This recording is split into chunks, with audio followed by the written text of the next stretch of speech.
इस वीडियो में बेटा हम डिस्कस करने वाले प्रोबेबिलिटी का यहाँ पे क्वेश्चन है। यहाँ पे वेरिएंस पूछा गया है। तो अ बॉक्स कंटेन 10 पेन्स। एक बॉक्स है, उस बॉक्स के अंदर टोटल कितने पेन है? 10 पेन है। उन 10 पेन में 3 पेन डिफेक्टिव है, मतलब जो 7 पेन है वो करेक्ट है और 3 पेन यहाँ पे डिफेक्टिव है। A sample of 2 pens is drawn at random, let X denote the number of defective pen.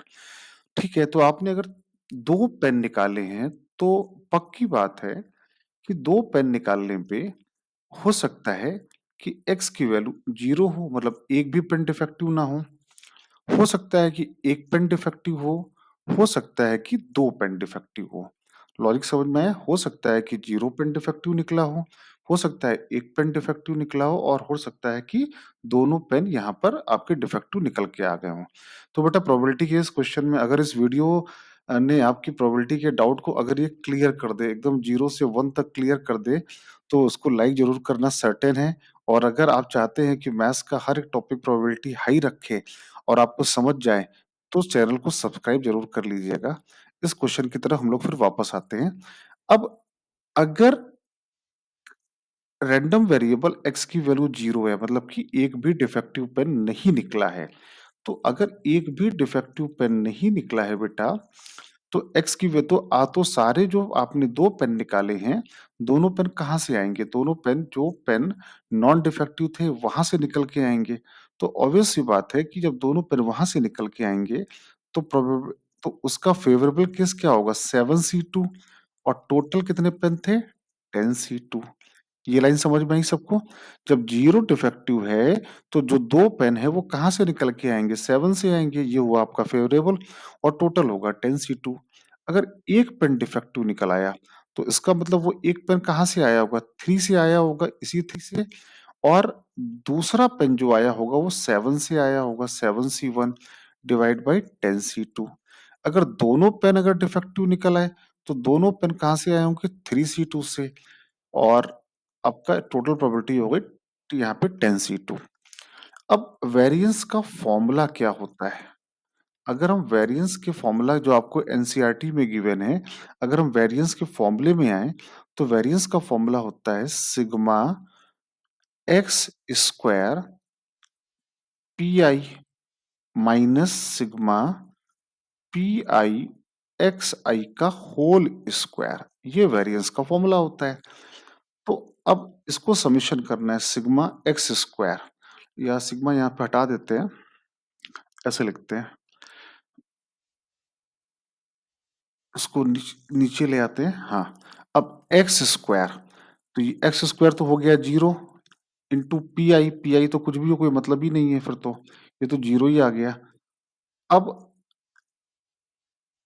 इसको लिखा, एक्स स्क्वायर कितना हो जाएगा? 1 का स्क्वायर 1 इंटू 3c1 3, 7c1 7 और डिवाइड बाई 10c2, 10c2 होता है 45। फिर प्लस एक्स स्क्वायर कितना हो गया? 4 और x square into P I, तो एक्स स्क्वायर इंटू 3 भाई 3c2 हो गया 3 और नीचे आ गया 45।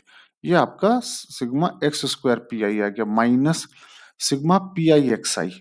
अब इन दोनों को मल्टीप्लाई करना है तो 0 इंटू दिस, ये तो 0 ही आएगा। फिर 1 इंटू दिस तो 21 अपॉन 45। फिर 2 इंटू दिस तो 6 अपॉन 45। अब इसको सिंप्लीफाई कर लेते तो ये आया 21 और ये आया 12, तो ये आया 33 अपॉन 45 माइनस 21 और 6 27, 27 बटे 45। तो ये आ गया 6 अपॉन 45। और 6 अपॉन 45 को थोड़ा और सिंप्लीफाई किया तो दैट विल बी 3 दूनी 6, 3 बटे तो आंसर आ गया 2 अपॉन 15। तो कुछ अब बेटा एक्चुअली यहाँ पे होल स्क्वायर है तो यहाँ पर होल स्क्वायर भी करना पड़ेगा, तो इस वाले पार्ट को होल स्क्वायर कर देते हैं। तो ये आ गया 33 अपॉन 45। तो ये आ गया आपका 33 अपॉन 45 और ये आ गया 9 3 27 9 5 45। तो ये आ गया 9 अपॉन 25। थोड़ा और इसको सिंप्लीफाई कर लेते हैं तो ये आया 3 11 और 3 15। तो ये आ गया सिंप्लीफाई करके 11 अपॉन 15 माइनस 9/25 और उसको थोड़ा और सिंप्लीफाई करें तो 25, 11 × 5 = 55, 11 दूनी 22 और 5 = 27 और 15 × 9 = 135 डिवाइड बाई 15 × 25। अब ये 205 में 7 में 3 गया 4, 2 में 1 गया 1 अपॉन 15 अपॉन इंटू 25। तो ये आया 5×3 = 15, 5×2 = 10, 5×8 = 40। तो ये आया 28/75। This is the answer. I hope logic सबको समझ में आ गया होगा कि बस यहाँ पे वेरिएंस कैसे निकाला गया है। ये एनसीईआरटी के लेवल का प्रॉब्लम है, इसको आप प्रैक्टिस करिएगा।